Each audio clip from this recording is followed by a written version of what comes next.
परिचय। मुझे बहुत प्यास लग रही है।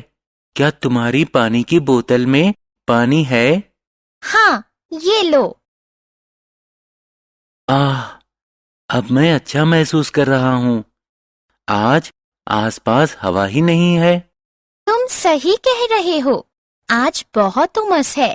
आज सुबह के समाचार में बताया गया कि आज मौसम उमस भरा रहेगा और बारिश भी हो सकती है।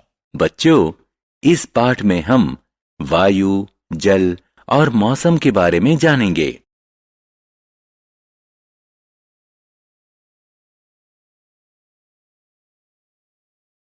आओ सीखें।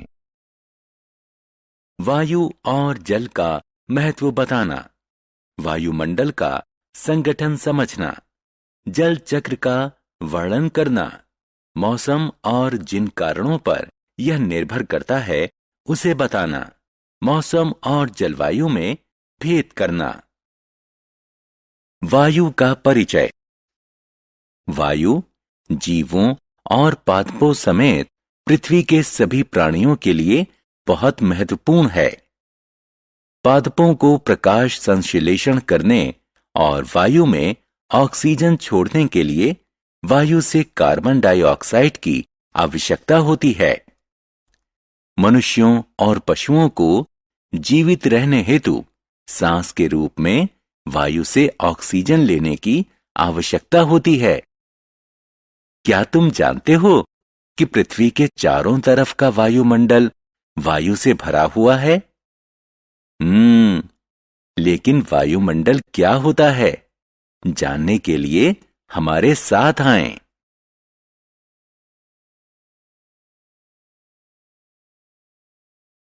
वायुमंडल का संगठन।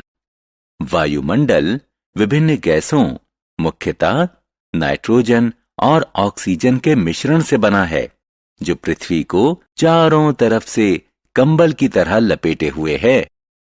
वायुमंडल के बिना हम यहां जीवित नहीं रह सकते। यह सूर्य से आने वाली खतरनाक किरणों से हमें बचाता है और पृथ्वी को पादपों और पशुओं के लिए आदर्श निवास स्थान बनाता है।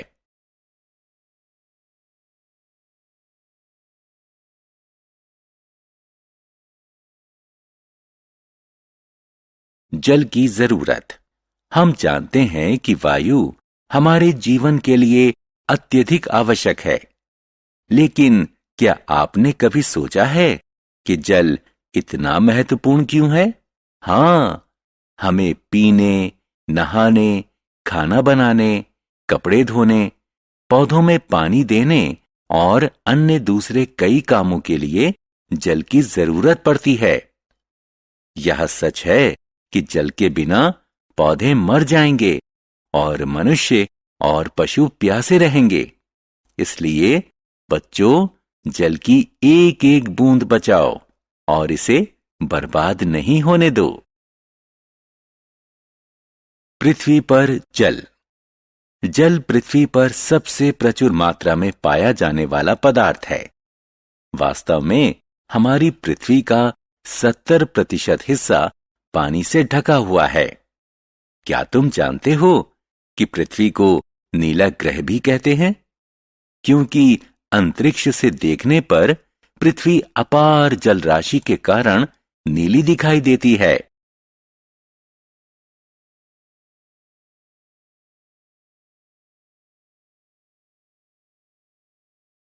जल की अवस्थाएं। जल 3 अवस्थाओं में पाया जाता है: ठोस, द्रव्य और गैस। बर्फ, हिमकण और पाला जल की ठोस अवस्था के उदाहरण हैं। आपने नदी, झील, तालाब और समुद्र, बरसात और नल से आने वाले द्रव्य जल को जरूर देखा होगा। जलवाष्प वायु में मौजूद एक गैस है। आप गैस को देख नहीं सकते क्योंकि यह अदृश्य होती है।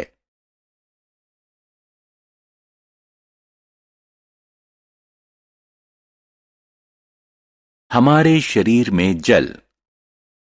आपको यह जानकर आश्चर्य होगा कि मनुष्य के शरीर के 2/3 हिस्से में पानी होता है। शरीर का तापमान बनाए रखने में इसकी महत्वपूर्ण भूमिका होती है। यह पोषक तत्वों को पूरे शरीर में पहुंचाता है, पाचन को सुधारता है और शरीर से अपशिष्ट पदार्थों को बाहर निकालता है।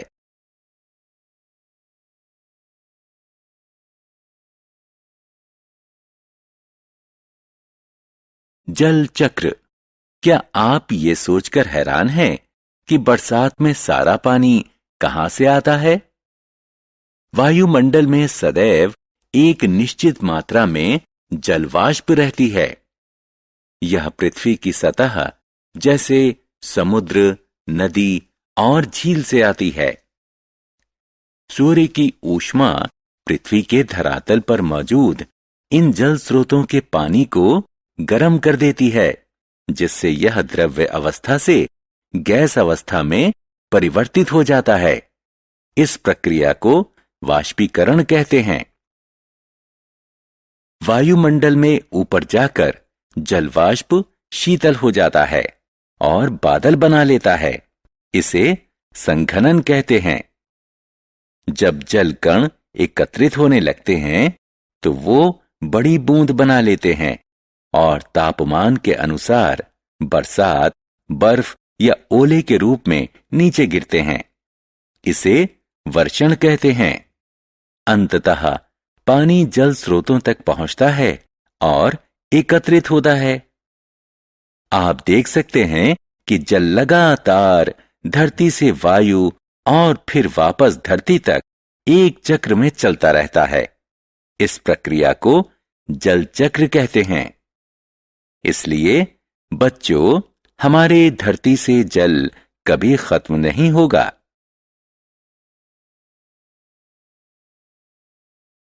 मौसम क्या है? क्या आपने आज मौसम की भविष्यवाणी देखी? नहीं? मौसम क्या होता है? मूलतः किसी निश्चित समय और स्थान पर वायुमंडल की स्थिति को मौसम कहते हैं। मौसम कई कारणों जैसे तापमान, आर्द्रता और वायु दाब पर निर्भर करता है।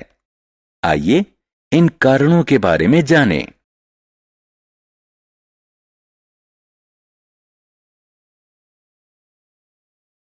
मौसम की तापमान पर निर्भरता।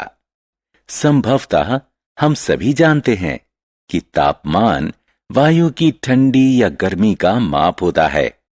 यह इस बात पर निर्भर करता है कि सूर्य से इसने कितनी ऊर्जा ली।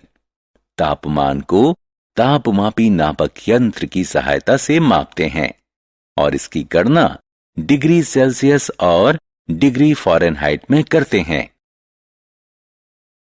मौसम की आर्द्रता पर निर्भरता। मौसम को प्रभावित करने वाला अन्य कारक आर्द्रता है। वायु में मौजूद जलवाष्प की मात्रा को आर्द्रता कहते हैं। हां, हमारे आसपास मौजूद हवा जल से भरी होती है। आप आमतौर पर झीलों, समुद्र, नदियों और पेड़ों से पानी के वाष्प बनते देख सकते हैं। जब आर्द्रता बढ़ जाती है तो हमें पसीना आता है और हम चिपचिपाहट और असुविधा महसूस करते हैं। जब वायु में आर्द्रता 100% के करीब पहुंच जाती है तो वायु बहुत ज्यादा वाष्प नहीं रख पाती और यदि उस स्थान पर तापमान गिरता है तो जलवाष्प अपने मूल द्रव्य स्वरूप में वापस आ जाते हैं।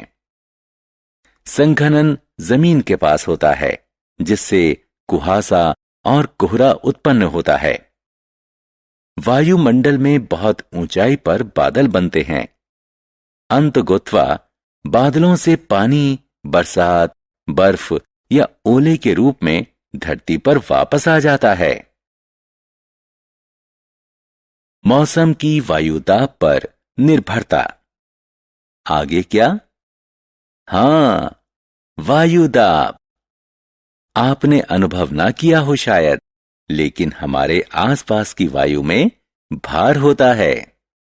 हम वायु दाब को दाब मापी नापक यंत्र यानी बैरोमीटर से मापते हैं। उच्च दबाव के क्षेत्र में वायु धीरे धीरे पृथ्वी के धरातल के पास आ जाती है। उच्च दाब वाले क्षेत्र में साफ धूप वाला मौसम रहता है। निम्न दाब वाले क्षेत्र में वायु वातावरण में ऊपर उठ जाती है। निम्न दाब वाले क्षेत्र में उच्च आर्द्रता, बादल, बरसात और दूसरे तरह के अवक्षेपण होते हैं।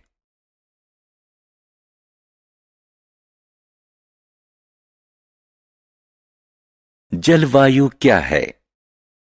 क्या मौसम और जलवायु एक ही हैं? नहीं। किसी क्षेत्र में लंबे समय तक रहने वाले मौसम से उस क्षेत्र की जलवायु का निर्धारण होता है। उदाहरण स्वरूप, भूमध्य रेखा के करीब के क्षेत्र में गर्म जलवायु होती है और ध्रुवों के नजदीक ज्यादा ठंडी जलवायु होती है। बच्चों, अब आप मौसम और जलवायु में आसानी से अंतर कर सकते हैं।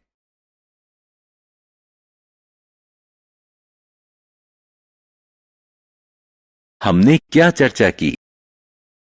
मनुष्यों और पशुओं को जीवित रहने हेतु सांस के रूप में वायु से ऑक्सीजन लेने की आवश्यकता होती है। वायुमंडल विभिन्न गैसों, मुख्यतः नाइट्रोजन और ऑक्सीजन के मिश्रण से बना है, जो पृथ्वी को चारों तरफ से कंबल की तरह लपेटे हुए है।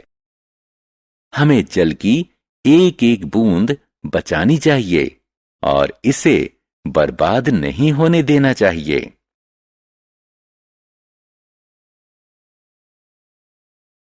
शरीर का तापमान बनाए रखने में जल की महत्वपूर्ण भूमिका होती है।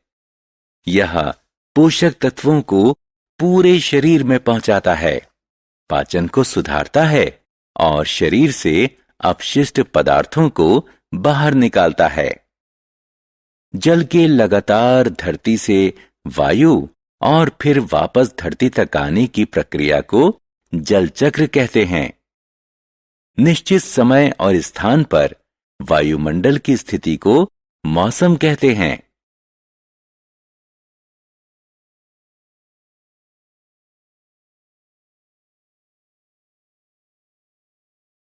वायु में मौजूद जल वाष्प की मात्रा को आर्द्रता कहते हैं। किसी क्षेत्र में लंबे समय तक रहने वाले मौसम से उस क्षेत्र की जलवायु का निर्धारण होता है।